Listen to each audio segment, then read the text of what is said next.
What's up guys, Tommy Bowyer here from Movie Rewind, and today I will be talking about Legend of the Sea Devils. So without further ado, let's get into it.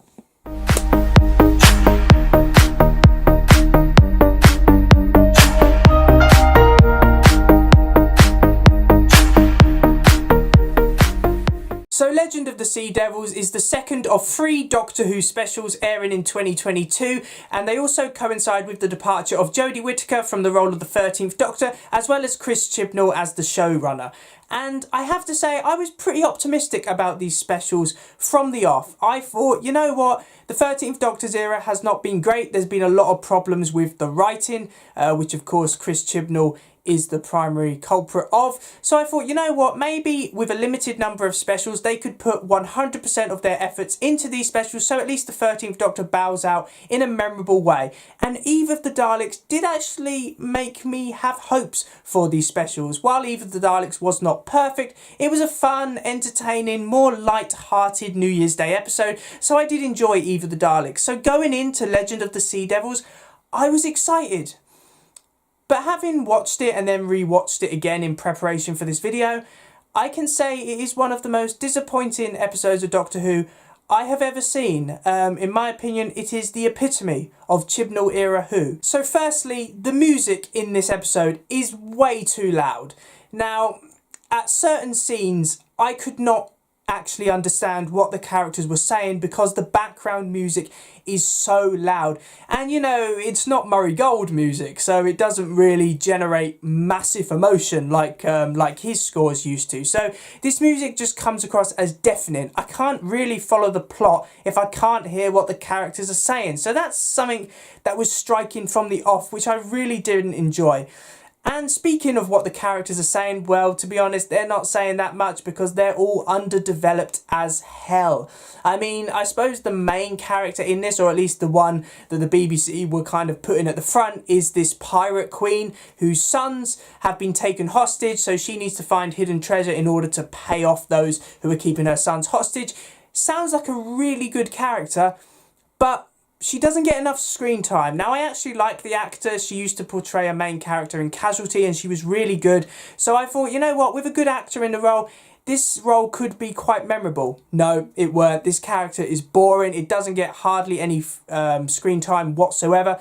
You don't get the opportunity to understand these characters. You don't really get to see who they are, why their minds are acting the way they are. They are basically blank slates of wood to continue the plot. Now, this is a problem I've had with Chibnall's era because the characters are just not memorable. When you finish an episode and you can't even remember the characters' names, that says a lot. I mean, I'm always going to remember characters such as Sally Sparrow from Blink because you understand them, they're likeable, you are given the opportunity to get to know these characters so they stick in your mind for years afterwards. With Chibnall era writing, no, the characters, they're all underdeveloped and I haven't got a clue who their names are, let alone what their motives are. The main draw of this episode is in the title, The Sea Devils. Now, I have to admit, I'm not a classic Who fan, I've never seen classic Who, so I'm probably not the best person to ask. But the Sea Devils strike me as a really interesting villain. They remind me a lot of the Silurians, the idea that they believe because they were there before humanity that they should inherit the Earth. So, quite an interesting villain, and actually, I always draw comparisons between the Sea Devils and another Chibnall script during Series 5, the Silurian two-parter. Now, in that two-parter, they developed the idea of the Silurians. Some of them wanted to negotiate with humanity, while others did not want to negotiate whatsoever and just wanted the Earth all to themselves and wanted to wipe out humanity as a whole, which was really interesting because it shows during negotiations you have pressures on both sides and compromise is not always as easy as it looks. In this episode, no, there's no discussion like that. It's basically the Sea Devils are the enemy, humanity is in the right, so we have to take out the Sea Devils. And the Sea Devils' plan is very stereotypical. They want to flood the Earth.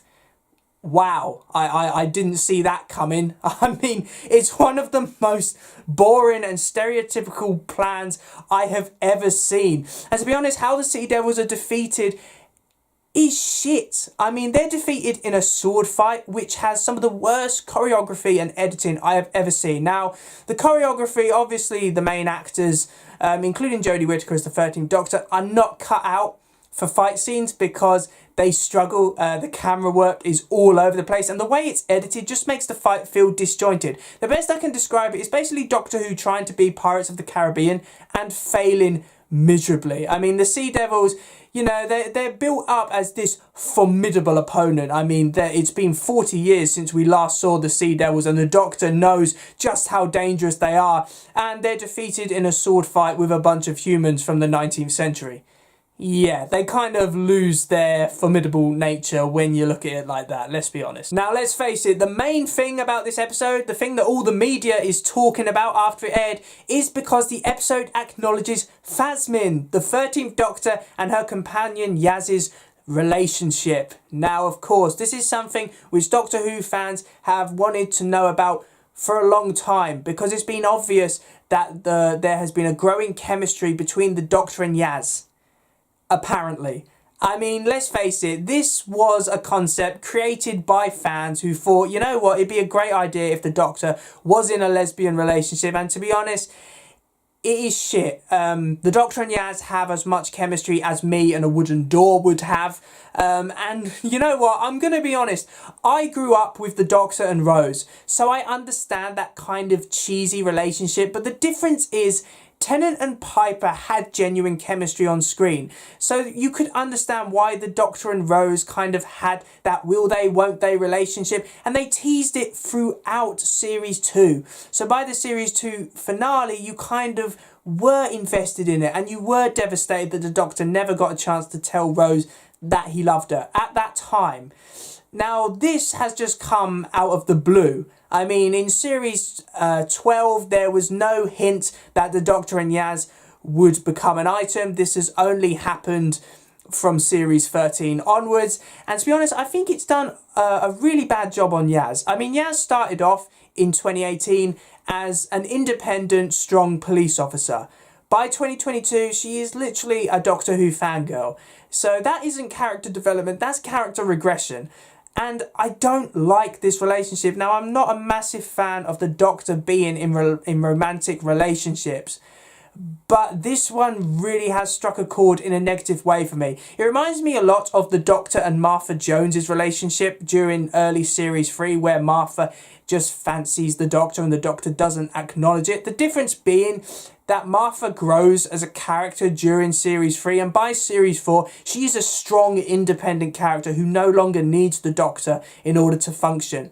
With this, it's kind of like Yaz can't survive without the Doctor, and then the Doctor has to acknowledge, yeah, I do actually like you in that way. What is this? This isn't Doctor Who. This is just Chibnall trying to impress the fans who he seems to think are the only ones enjoying the show by this point. Phasmin has been a complete failure. It came out of the blue, and it's literally Chibnall going to the bottom of the barrel because, let's face it, he's run out of ideas by this point. So overall, Legend of the Sea Devils was disappointing, but standard Chibnall. I mean, it's a lot of setup for a bad payoff. The characters are all just blank slates of wood that are just carrying on the plot. The Sea Devils are underwhelming. They could have done a lot with them, but they chose not to. And the only interesting thing about this episode is the Phasmin stuff, and even that stuff just comes across as boring. So overall, Legend of the Sea Devils was a terrible episode of Doctor Who. And the point is, I'm usually one of those people that when I see a bad episode of Doctor Who, I get really angry about it, and of course my emotions are racing. But it's come to the point now where I just don't care. I mean, Legend of the Sea Devils is just the epitome of Chibnall era Doctor Who. It's taken all of the excitement out of it. And I'm really concerned that, even though I hope and pray to God that Russell T Davies is able to turn it around, I don't know if he'll be able to bring viewers back. I mean, Legend of the Sea Devils was watched live by roughly 2 million viewers. Eve of the Daleks was watched live by about 3 million viewers. So you've lost about 1 million viewers in the space of just 2 specials. And actually saying that, and I don't know why, but I've always wondered, this is apparently a Doctor Who special. It's the same length as any other Chibnall episode. So how is it a special? Because it's just a single episode.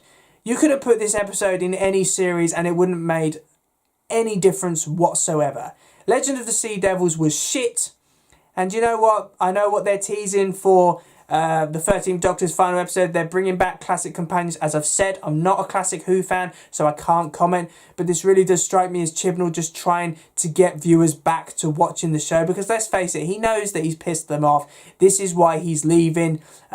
Because he knows that Doctor Who has failed under his leadership. And to be honest, with rumours that apparently he wanted to leave in 2020, he should have. Because then we wouldn't have garbage like Legend of the Sea Devils to watch. So thanks for watching, guys. I really do hope that you enjoyed this video. Please remember to like, comment and subscribe in order to receive great and maybe even improved quality content in the future. Now please feel free to comment your opinions on this episode. Maybe I'm wrong, you know, it has happened before. So if you found enjoyment in this episode, then good for you. You found something in it which I didn't. So please feel free to let me know your views, and I will see you in another one. See ya!